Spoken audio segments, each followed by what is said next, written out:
Hello everyone, welcome back to my YouTube channel government job fever. तो I hope कि आपकी जो interview की प्रिपरेशन है वो बहुत अच्छी चल रही होगी। तो इसी के लिए मैं छोटे से टिप्स और ट्रिक्स लेके आई हूँ जो आपके इंटरव्यू में बहुत हेल्पफुल रहेंगे। सबसे पहली बात है आपका ड्रेसिंग कोड। देखिए, आप मेल कैंडिडेट हो या फीमेल कैंडिडेट, आपको फॉर्मल ड्रेस ही पहन के ही जानी है वहाँ पे। तो कोशिश कीजिएगा कि बिल्कुल फॉर्मल और लाइट लाइट कलर वाले कपड़े आप वहाँ पहन के जाएँ। बहुत ज़्यादा चटक मटक वाले कलर्स आप चूज़ नहीं कीजिएगा।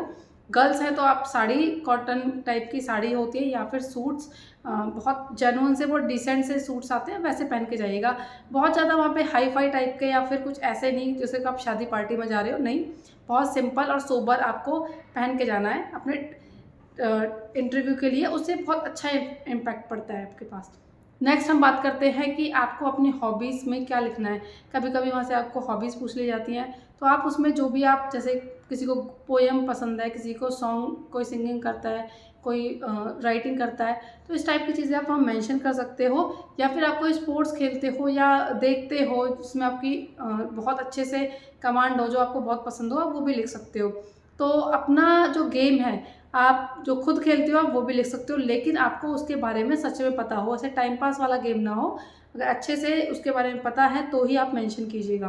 क्योंकि मुझसे मेरे इंटरव्यू में जब मैंने वहाँ पे स्पोर्ट्स में बॉक्सिंग लिखा था, तो मुझसे काफ़ी सारे क्वेश्चंस उससे रिलेटेड किए गए थे और मैं हैप्पी थी, क्योंकि मैं खेलती थी तो मुझे पता था, तो मैंने उनके आंसर्स भी बहुत अच्छे से दिए। और इससे इंटरव्यू लेने वाले भी बड़े खुश हो जाते हैं कि वो भी कोशिश करते हैं कि आपसे ही कुछ ऐसी चीज़ें निकलें जिससे कि वो आपसे क्वेश्चन कर सकें। तो उनके लिए भी अच्छा होता है और हमारे लिए तो अच्छा होता ही होता है। तो नेक्स्ट बात कर लेते हैं एनईपी। देखिए, न्यू एजुकेशन पॉलिसी से रिलेटेड बहुत सारे क्वेश्चन इस टाइम एग्जाम्स में आ रहे हैं भर भर के, और इंटरव्यू में भी आपसे ज़रूर पूछा जाएगा। और ख़ासकर कि कैसे क्लास में वो मतलब आप उसको कैसे अप्लाई करोगे, तो इन चीज़ों का आपको बहुत अच्छे से ध्यान रखना है। जैसे कि इतने टाइम के बाद जो हमारा ये चेंज हुआ है, देखिए हम और आप वही 10+2 की पढ़ाई की है हम लोगों ने। तो अब जो चेंजेस आए हैं कि प्राइमरी में या आपका जूनियर लेवल में भी एग्ज़ाम नहीं होगा, कब होगा, क्यों होगा, उससे क्या अच्छा है, उसके क्या नेगेटिव पॉइंट्स हैं, क्या पॉजिटिव पॉइंट्स हैं। तो कोशिश तो यही कीजिएगा कि आप पॉजिटिव पॉइंट ही बताएं, क्योंकि अगर गवर्नमेंट इतना सोच समझ के इतने सालों बाद कोई चेंज कर रही है तो उसमें नेगेटिव पॉइंट निकालना तो मुझे बनता नहीं है कि आपका अच्छा असर डालेगा। तो उस चीज़ के जितने भी पॉजिटिव पॉइंट्स हैं वो आप ज़रूर याद रखिएगा, क्योंकि ये आपसे ज़रूर पूछा जाएगा। नेक्स्ट है कि आपको कैसे वहाँ पे मतलब जितने भी क्वेश्चंस हैं, ज़रूरी नहीं है आपको सबके आंसर आते हों। तो कोशिश अगर आपको ये करनी है कि मुझे सबके आंसर देने हैं, तो उसमें आपका पूरा इंटरव्यू गड़बड़ हो जाएगा। आपको अगर कहीं नहीं आता है तो वहाँ पे गैस नहीं कीजिएगा बहुत ज़्यादा। जो मिसकम्युनिकेशन उससे जो फैलता है वो नहीं, आपको कोई वहाँ पर रायता नहीं फैलाना है आपको, सिंपल सी बात है। अगर आपको कुछ नहीं आता है तो आप से सॉरी, जस्ट इतना ही करना है आपको, पोलाइट वे में, सॉरी सर मुझे नहीं आता, आप ये कह सकते हैं। अदरवाइज़ अगर आपने गलत क्वेश्चन दिए तो सामने वाले उसी से रिलेटेड आपसे बहुत सारे क्वेश्चन पूछेंगे और आपका इंटरव्यू उसी में उलझ जाएगा, आगे तो बढ़ेगा ही नहीं। तो बेटर है ऐसी सिचुएशन ना आने दें आप अपने इंटरव्यू में।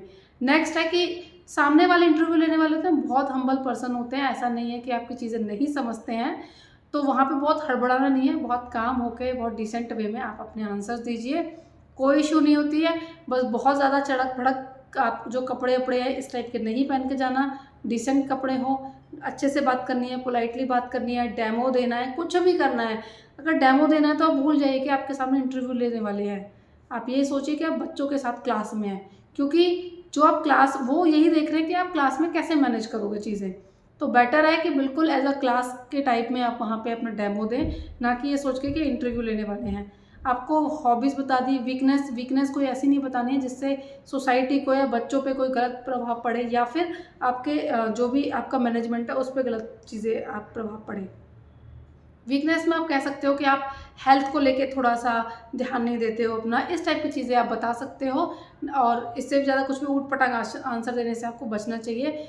ठीक है? आपको अपने सब्जेक्ट में तो बिल्कुल माहिर होना चाहिए। अगर टीजीटी-पीजीटी के इंटरव्यू में तो आपको अपने सब्जेक्ट की जो कमांड है, वो तो बहुत अच्छे से होनी चाहिए। वहाँ पे इफ बट नहीं चलता है, क्योंकि आप जिस सब्जेक्ट्स के टीचर बनने जा रहे हो, आपको अगर उसके बारे में नहीं पता, तो फिर तो आपका नेगेटिव जो इम्पैक्ट है वो तो पड़ेगा ही ना।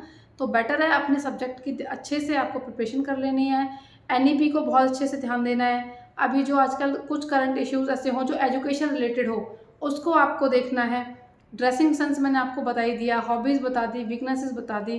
तो ये कुछ चीज़ें हैं जिसको पकड़ के आप अपने इंटरव्यू को बहुत अच्छे से क्रैक कर लोगे विदाउट एनी प्रॉब्लम।